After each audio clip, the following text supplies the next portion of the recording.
Modern animism makes the oldest spiritual belief easy for today's seekers to understand, practice, and live. Stay tuned and grow with us. Imagine that you're in New Orleans. It's day 2 of your vacation. You're settled in. You're comfortably full after enjoying a local tasty lunch. You're walking in the French Quarter. The weather's fine, and you notice a crowd gathering around a busker who is doing something really unique and fascinating. Maybe it's a contortionist, a musician, or a magician. Whatever's going on, it looks and sounds enticing. Now, what kind of person are you? Are you the person who watches from a distance and then walks away? Do you go up front, enjoy the show, and tip the person? Or do you watch for a little while, act not interested, and walk away before the show is done? I know there's a lot of more options, but which one of those 3 looks most like you? How we do anything is how we do everything, so I want to raise a mirror and show you something about yourself and how you move in the world. But first, let's give gratitude. I want to thank you first for your time. You could be doing many other things, and I appreciate that you're here tuning into Modern Animism. I'm your host, Giles, and I make this show for people just like you, so thanks for stopping by. If the show entertains or informs you, please show some love and appreciation by liking, sharing, or subscribing to the channel, as it helps our ratings and shares animist ideas with others.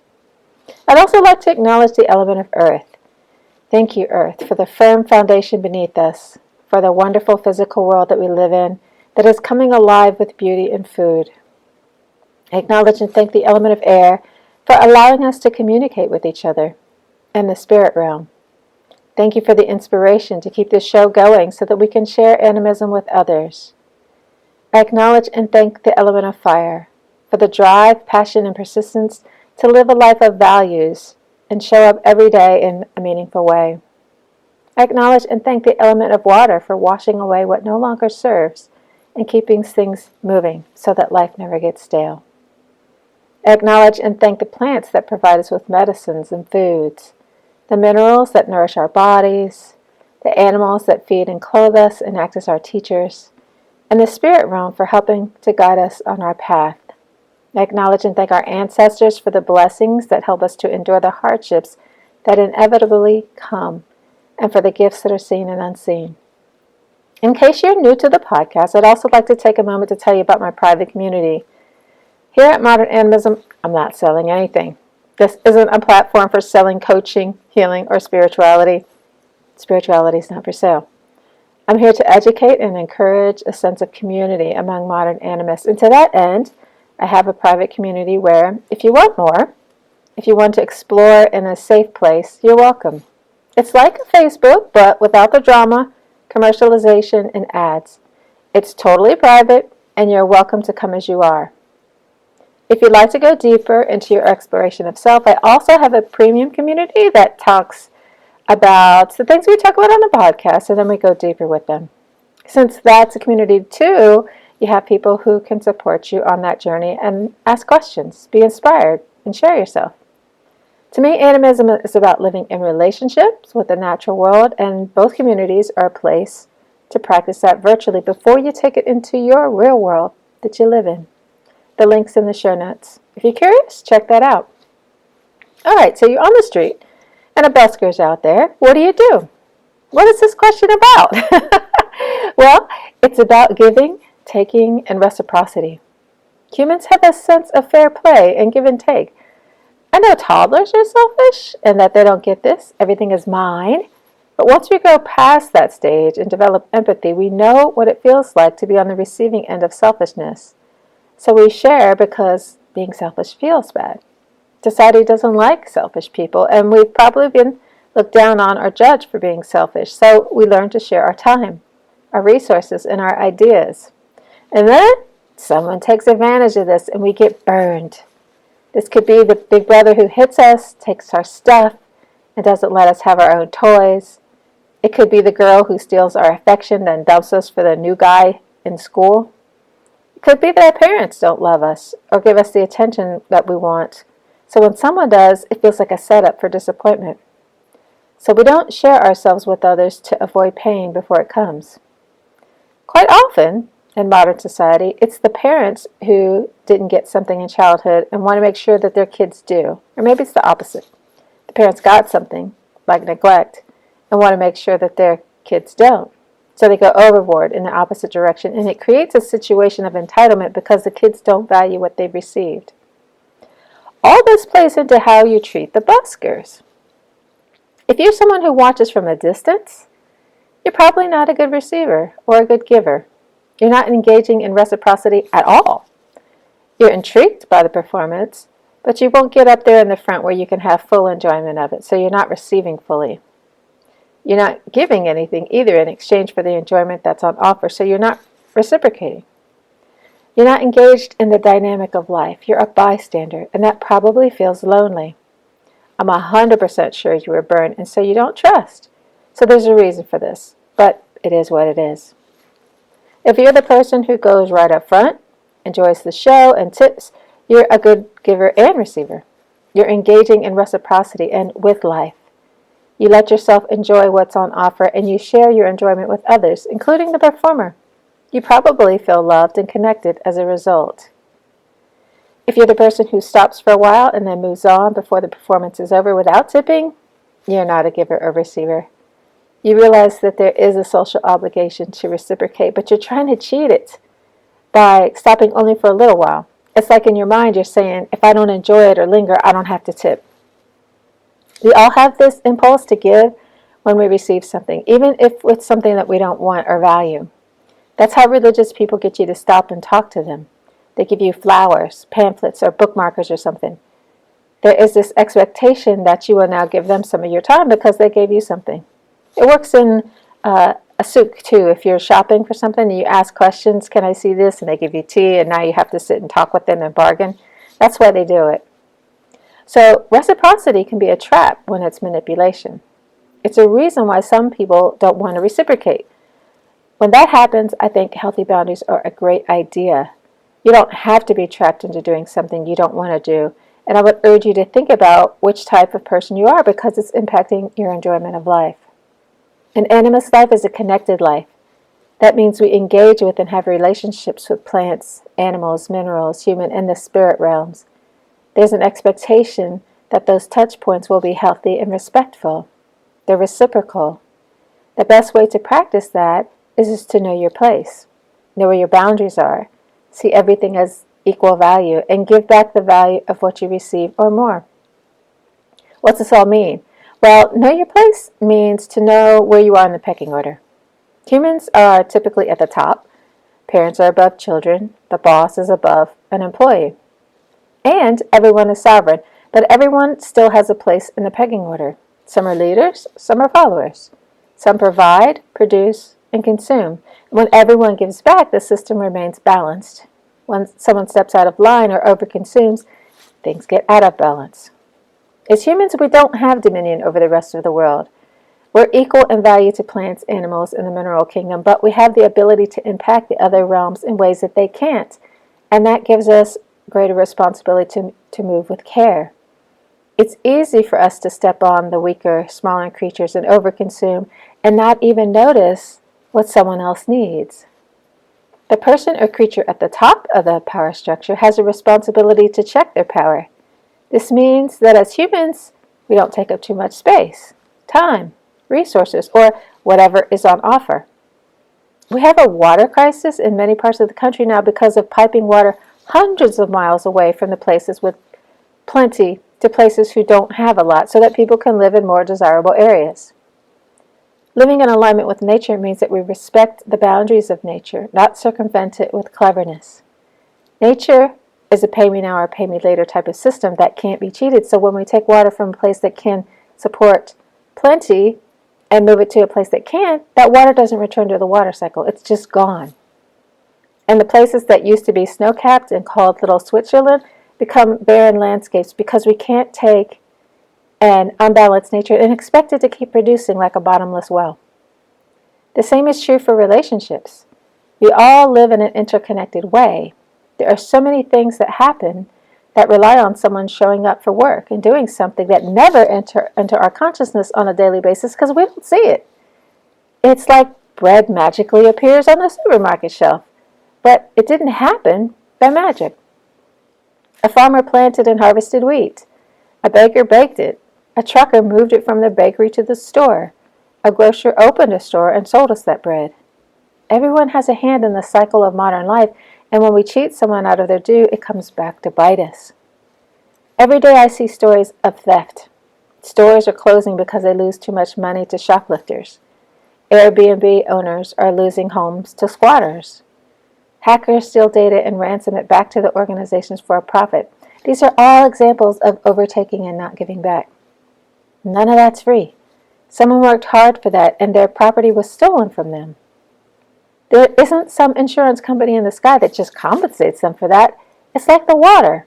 As long as it's circulating, it's benefiting everyone. But when someone takes it out of the system so that they can have more, the gravy train ends and stops benefiting anyone. When I was just out of my parents' house, I lived with my sister. I drove a beater, and I ate a lot of ramen noodles because we didn't have a lot of money. We struggled, but I never felt poor because I had a roof over my head, transportation, a job, lots of laughter, friends, family, and hope. I didn't have things I couldn't afford. I lived within my means. I was engaging with life by giving of myself at work through my labor. My employer gave me a paycheck. I had a relationship with my apartment by keeping it clean. I related to my friends and family by giving them my time, sharing my thoughts, and listening to them and supporting them. Life felt really good and bountiful. And when my finances grew, I still maintained my values of engaging with life by practicing reciprocity. I want things to feel good and fair because I think about what happens when you dominate your friends or take their stuff. They don't like you anymore, do they? And why would they? It's not fair. It doesn't feel good. Nobody wants to feel devalued or not important. At Pan Society, the path is sovereignty, connection, and oneness. That doesn't mean me first and nobody else is important. It means that I will take care of me so that I can come to the party stable and full. I'm not a burden. I can contribute. That's the role of a parent, to rear a responsible, self-supporting adult, not to coddle or overprotect their kids and take away their suffering. Life's hard. We all die in the end, and if our kids aren't strong enough to endure whatever is thrown at us, we produce weak kids who have weaker offspring. It's tough for everybody because adults who are supposed to lead can't.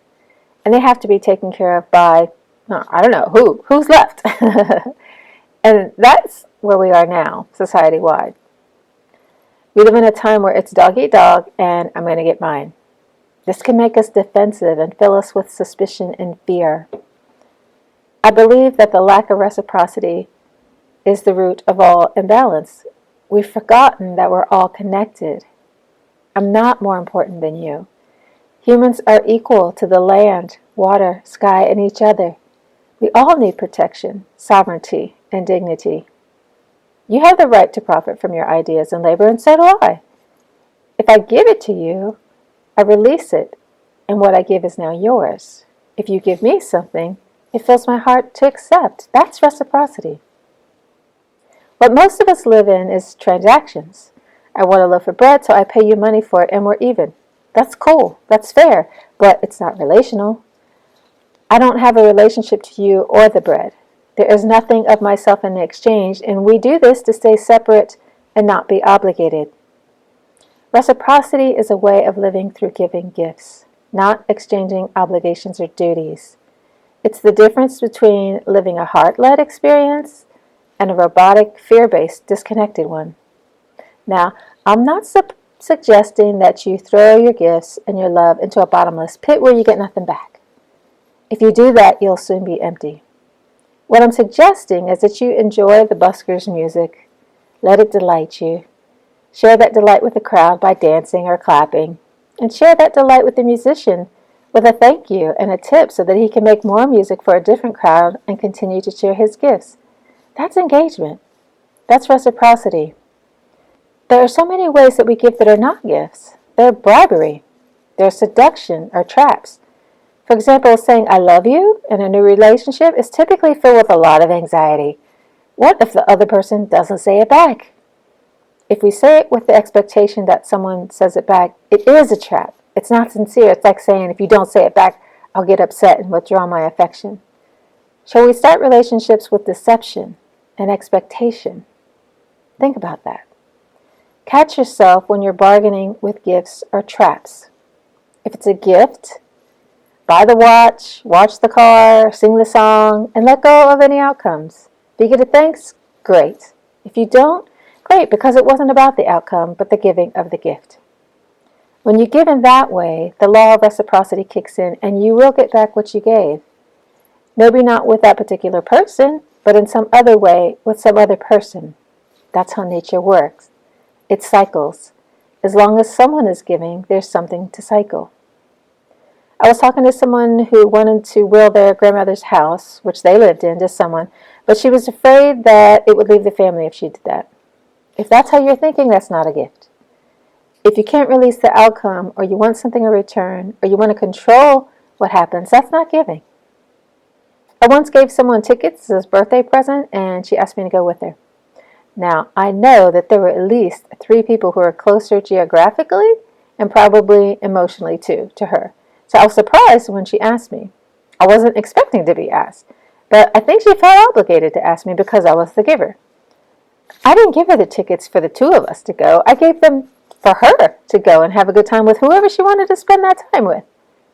If I were to get offended if she didn't ask me, that wouldn't be giving. That'd be a transaction. I give you these tickets in exchange for going with you. And I don't roll like that.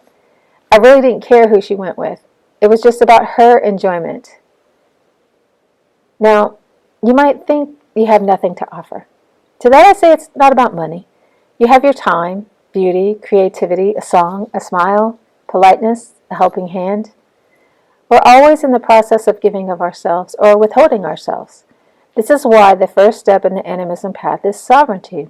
If you don't know yourself, how can you give of your true self? You're the gift. Be here. Engage. That's enough. In the act of living in alignment with your values, your life becomes a love letter to the world. That's what you're here for. I know that's a lot, so let's recap, okay? Reciprocity is the act of giving from the heart in equal value to what you receive. It's the balance of giving and receiving. The law of reciprocity always works when you give from the heart. Reciprocity isn't an obligation to give anything to anyone in particular. You can choose to give or not. When you take more than is offered, you create imbalance. When you don't allow yourself to enjoy what's offered, you create imbalance. When you give from the heart without expectation of receiving, your giving is healthy. And when you allow yourself to enjoy the sunrise, your friend's smile, music, the simple things and the finer things without taking what's not on offer, your receiver is healthy. When you're present and share yourself with the world and are engaging with life as it is without the need to change things, you're living in reciprocity. Life happens and we forget simple things like this. I hope the reminder gets you back on track so that today is an open-hearted day. Thanks for being here, guys. Love ya. Ciao.